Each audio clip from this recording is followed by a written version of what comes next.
Hello, this is Mandatory Loss back for another video. This time, let's talk about Human Fall Flat. This is a silly little indie game from a developer called No Breaks Games. So let's just hop into it and I'll show you what it's all about. So this is one of the earlier levels in the game that kind of demonstrates some of the mechanics that we're dealing with. Left trigger makes my left arm go out, right trigger makes my right arm go out. I have a button for jump, and I have a button to go into ragdoll mode and just kind of fall over, which doesn't seem to really do anything. So I can use both triggers together to pick up this box, bring it over to the button, put it on the button, it opens the door. Simple puzzle. Now to get this box down, I'll have to angle the camera down to raise my arms up high, pull the box down off the ledge, and then take it over to the button. Real simple. Just kind of showing you some of the mechanics that you have to deal with to solve these puzzles. So this one, another fairly straightforward deal. You just have a button here you have to push. Grab the box, take it over to the elevator, push the button, if you can get it. Sometimes it's a little tricky. And then take the box over to the button. Real simple. Now this one is an interesting case. I'd like to demonstrate something that entirely breaks this game. So, how I would normally solve this, and how I solved it in my first playthrough, was to bring this elevator down, take the box up the elevator, and then take it onto this cart, then drag the cart over, make this jump, and then take the box over, put the box on the button, and then out the door. But this game does have a co-op mode in it, which is interesting. It doesn't really advertise it inside the game, but you can do it. So, if you hold in left trigger and right trigger on the controller, and then hit both mouse buttons together at the same time, a second player will drop in, and you can play through this whole game with a friend. But what this does, because the levels aren't any different, there's not different puzzles, there's not a different setup for having a second player in, it makes the puzzles kind of simple and pointless. Because you might think, oh, well, this player he can sit down there and drag the cart back and forth and take the box over here real easy, and yeah, that would be really easy. Or he can just stand on the button and let this guy through, because once this guy's through, the level's over, and then we just move on to the next level. So this is level 4 now. So it would be nice if the co-op mode actually had a different set of levels to deal with, because I think this could be really fun to play through with a friend. But I also think that the way that it is right now, playing through with a friend would just make the game incredibly easy in some parts, where you don't even have to really necessarily solve any of the puzzles, because you can just stand on the buttons and send people through. So, with that said, this is a fun game. It took me about 4.5 hours to get through it, so it's fairly short.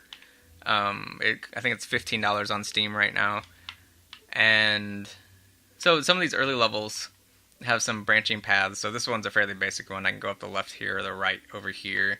There's some different ways to solve some of the puzzles early on. As you get later in the game, it gets a little bit more linear as far as what you have to do to solve the puzzles, and it gets a little bit more frustrating too, dealing with some of the physics-based things. So yeah, you can kind of, if you screw up a jump like this, you can sometimes kind of get a hand up to climb up there, maybe. There we go, I made it. So you can do that if you mess up a jump. But let's jump out of here. I want to jump to one of the levels that frustrated me and show you it.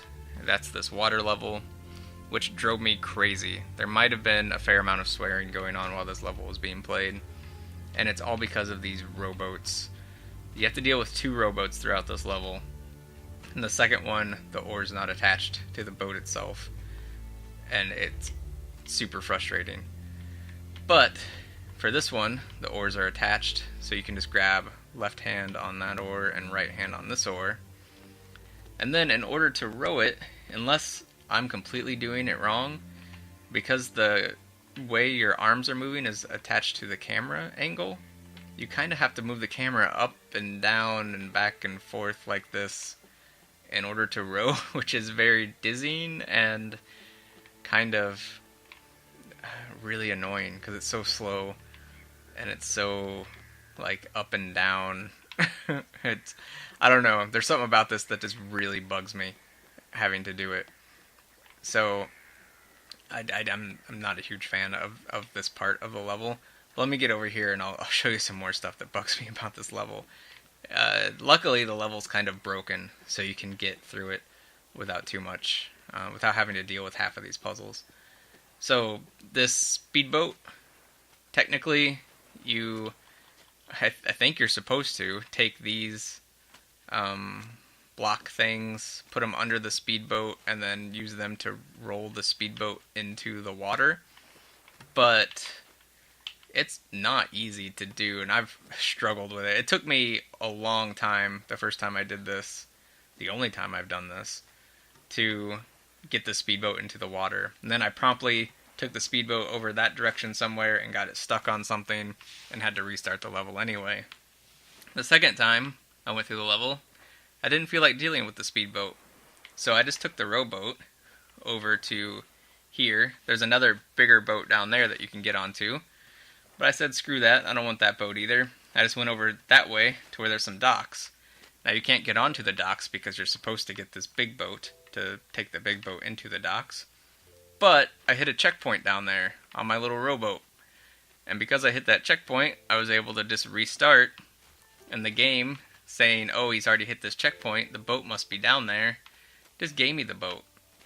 And so I had the boat down there automatically, and I didn't have to deal with any of this nonsense, which was great. And it just skipped a big chunk of this early part of the level that was super frustrating.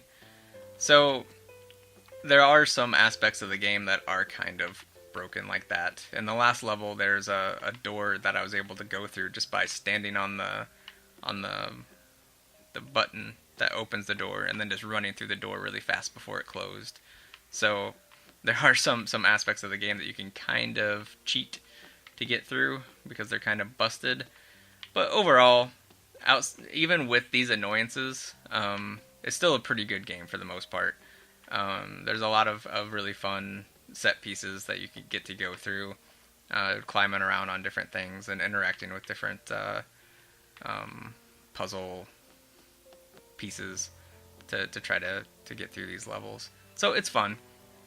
Before we get out of here, though, I just wanted to show this customize menu because I think it's pretty neat that you can customize your guy.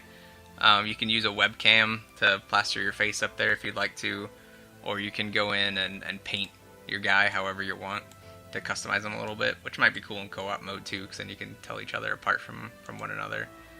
And then you can try to click this cancel button, but it doesn't work very well. So that is about it for Human Fall Flat. Like I said, there's 8 levels. It takes about 4.5 hours to get through on your first playthrough, probably. And there's, some interesting things. This demolition level is really cool. This castle level is really cool. So I'd recommend it if you're willing to put up $15 for it. It's a pretty good game. So with that said, this is Mandatory Loss. See you guys next time.